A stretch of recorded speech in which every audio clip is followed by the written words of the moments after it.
welcome to our lesson on factoring polynomials as the difference of squares. This type of factoring is based on a special case of FOIL that results from multiplying binomials called conjugates.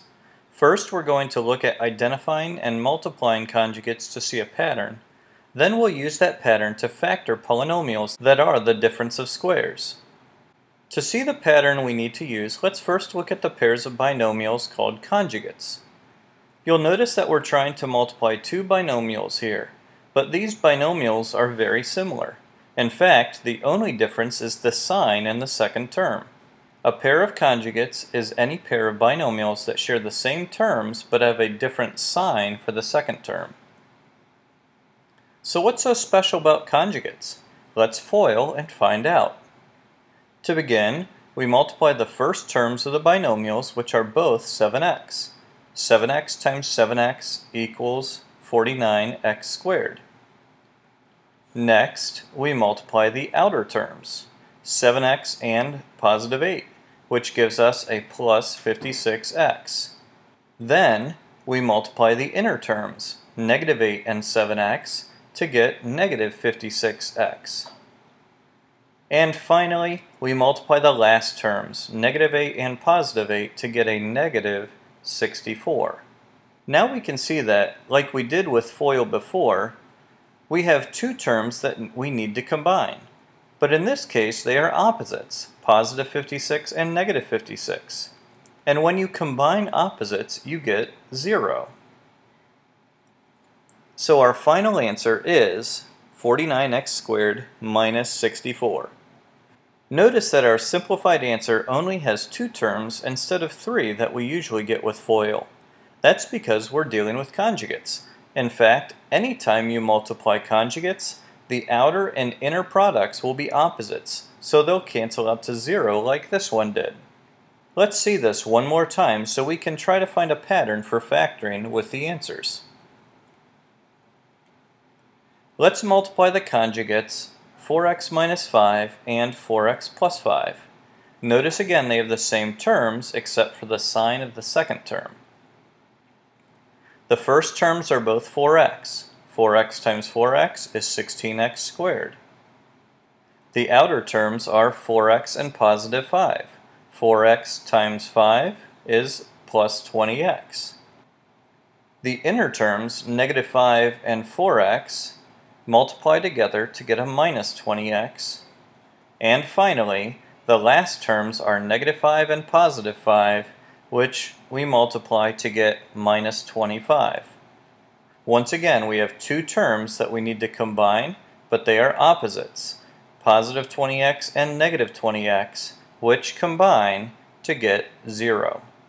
Now we have the final answer, 16x squared minus 25. So let's look at the two results we just got and see what the answers have in common. First, notice that both answers are binomials where the two terms are being subtracted. Remember that conjugates always have opposite signs for their second terms, so when you multiply the lasts in FOIL, it will always be a positive times a negative, which is negative. Second, notice that the terms of the binomials are all perfect squares. Let me explain because this requires us to examine each term carefully. Look at the numbers in the terms first. These are either coefficients of the variables or constants, but either way they have to be perfect squares. How can we tell if they are? If you look at the list to the right, you'll see all the perfect squares from the multiplication tables you learned back in elementary school. These would be very helpful to know by memory, so make sure you take the time to memorize them if you don't know them yet. As we compare the numbers in our binomials to our list of primes, we can see that 49 is 7 squared, 64 is 8 squared, 16 is 4 squared, and 25 is 5 squared. So they are all perfect squares. But what about the variables? These are actually very easy to identify. All we have to see is whether or not all the variables have even exponents. Here, both x's have an exponent of 2, so we know they are perfect squares as well. we could separate them each into x times x. This seems like it might be a lot to remember, but that's why we call this pattern the difference of squares. It must be subtraction, a difference, and you must be subtracting perfect squares. Remember that these answers came from multiplying conjugates together, so as we move on to factoring them, all of our solutions will be pairs of conjugates. I want to finish this unit by looking at binomials that are not the difference of squares, and then looking at similar binomials that are the difference of squares and how to factor them into conjugates. Let's start by looking at x squared plus 9. We have two terms, but they are being added, so this is not the difference of squares. If we had the binomial x squared minus 9, however, it would be the difference of squares, so we could factor it into conjugates. But how do we do this? First, remember that conjugates are binomials that are identical except for the signs of the second term. So we can start by writing down our parentheses and putting a plus in one and a minus in the other. As we've already stated, the terms in the conjugates are the same except for the signs in the second term. So when we look at the x squared, we know that it came from multiplying two identical things together. In this case, x and x.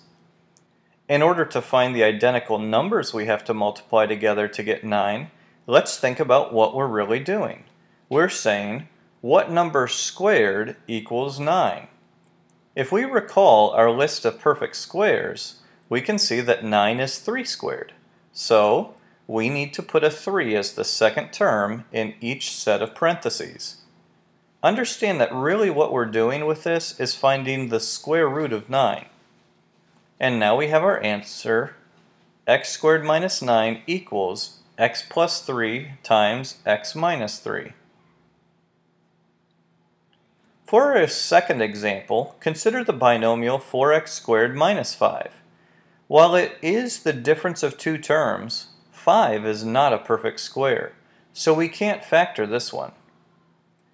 However, if we had 4x squared minus 25, we could. First, write down the parentheses with the plus in one and the minus in the other. Next, we need to find out what we can multiply by itself to get 4x squared.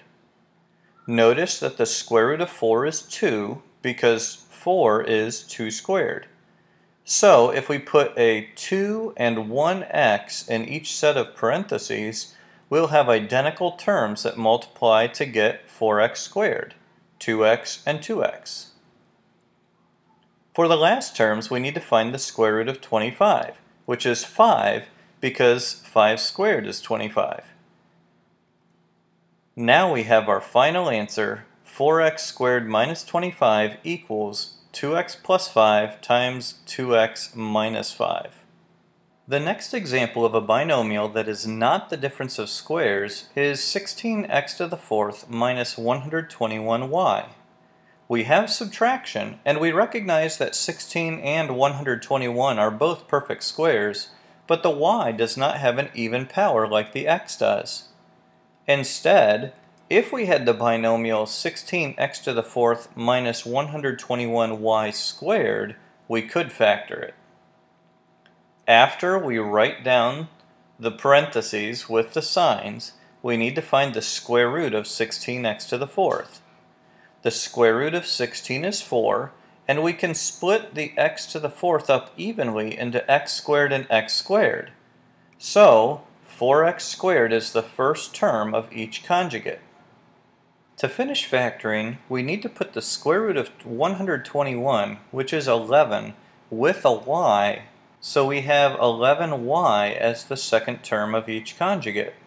Now we have the final answer, 16x to the fourth minus 121y squared equals 4x squared plus 11y times 4x squared minus 11y. Y is again the reason why our last example, x squared y cubed minus 81, is not the difference of squares, because it has an odd exponent. If it were even, like it is in x squared y to the fourth minus 81, then we could factor it. After we write down the parentheses and signs again, we can split up both variables evenly, giving us xy squared as the first term of each conjugate. The square root of 81 is 9, so 9 is the second term of each conjugate. Now we have our final answer, x squared y to the fourth minus 81 equals xy squared plus 9 times xy squared minus 9. It is important that you memorize the list of perfect squares if you don't know them already, so keep working on that as you do the activities for this lesson to practice factoring on your own.